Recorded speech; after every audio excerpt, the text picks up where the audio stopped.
ఈ కాలంలో బాగా వింటుంది ఏంటి అంటే పిఆర్పి ట్రీట్మెంట్. అసలు పిఆర్పి ట్రీట్మెంట్ అంటే ఏంటి? పిఆర్పి ట్రీట్మెంట్ అంటే యూజువల్గా మన బ్లడ్ మనకు తీసి సెంట్రిఫికేషన్ ఒక ప్రొసీజర్ చేసి మళ్ళీ దాన్ని నీ జాయింట్లో ఇంజెక్ట్ చేయడం. ఇంజెక్షన్స్ అనేవి నీకి వర్కౌట్ అవ్వవు. యాక్చువల్గా రియాలిటీ ఏంటి? ఇంజెక్షన్స్ తీసుకోవచ్చా? ఇంజెక్షన్స్ అనేటివి ఎనీ సార్ట్ ఆఫ్ ఇంజెక్షన్స్ అనేటివి మోస్ట్లీ పనిచేయవు. కన్వెన్షనల్ సర్జరీకి రోబోటిక్ సర్జరీకి ఇన్ఫెక్షన్ రేట్ ఎక్కువ వేటికి ఉంటుంది? యూజువల్లీ ఇన్ఫెక్షన్ అనేది not depending upon the technology.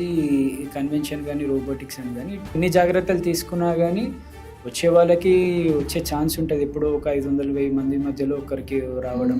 అసలు ఈ మోకాళ్ళ నొప్పులు మీ ఎక్స్పీరియన్స్ వైజ్గా అప్పట్లో ఇప్పట్లో ఎలా ఉన్నాయి? ఎల్డర్లీ పీపుల్కి అంటే ఏజ్ రిలేటెడ్, యంగర్ జనరేషన్స్కి ఏంటంటే